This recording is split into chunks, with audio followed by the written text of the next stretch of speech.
Yeah, last night at Reading was the greatest show of my life. I think you agree with that. Yeah, right? it was a life changer. You know, I kind of woke up today and thought maybe I dreamed it. It was that good. The best shows are the ones that have a lot riding on it and everything to lose and the complete unknown. Like, you don't know what's going to happen. And all we focused on for 6 months was just making that as bright and brilliant and colorful and wonderful for the audience as we could, and the rest is up to them, you know. So, you know, I remember that last interview we said to each other, I said to you too, like, when the temperature's up for us, like, that's when we shine. And to come out to that reaction and to give Danger Days the proper show that it always deserved, like, that was what was in my head when we were doing the record. Just color and party and danger and, you know, just turn the color up on the world, you know.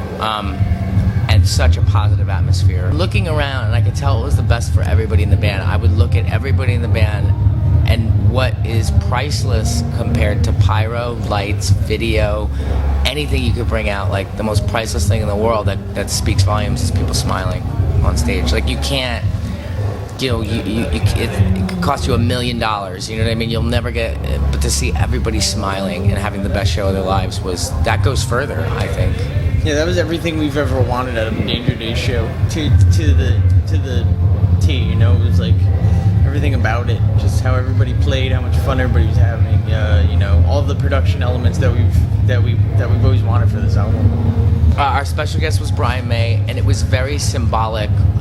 Firstly, because Queen is probably, you know, the greatest or one of the greatest, but influences to My Chemical Romance, especially Black Parade. It was.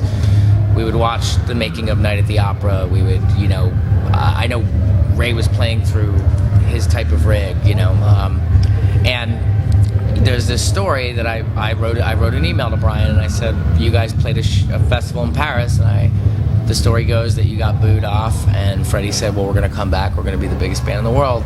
And so what after happened with us at Reading in 2006, people obviously would ask us every time we were at a festival about it, and they'd say, would you ever do that again? And I said, no, not unless we're headlining it, not unless we've earned it to close it because of that. And so I told him this whole story. I wrote him this email, and he wrote back, and he goes, I'd love to, tell me more. That was the best way he signed the letter, tell me more. And then we just started talking, and then we went to his house. When we landed, we got off a plane, went to his house, went to his we were jammed out in his house, rehearsed. Yeah. Did a sound check, and everybody at the sound check stopped working. Every crew, every local guy, every security guy, every band that was awake, it was filled with people watching Brian May. And, you know, I had a feeling in my head that morning it flipped in my brain at that moment. It was not, are we ready for this? I almost felt like, is the crowd ready for us? Like, there was like nothing that could defeat us last night. Absolutely. I have no problems talking about that now.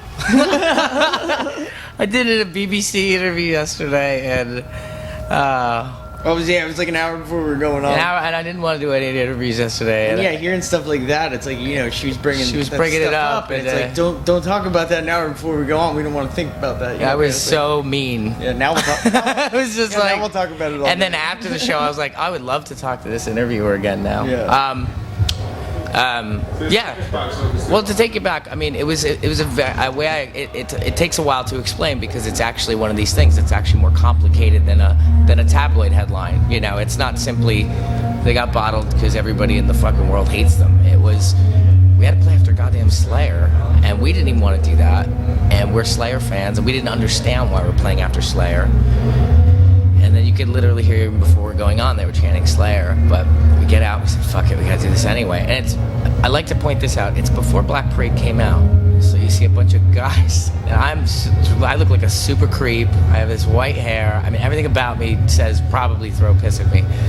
Black Parade had not come out, people had not heard it, and it hadn't done its thing yet. So we come out, and it's really about like 15 to 20 kids of just diehard metalheads start throwing some stuff.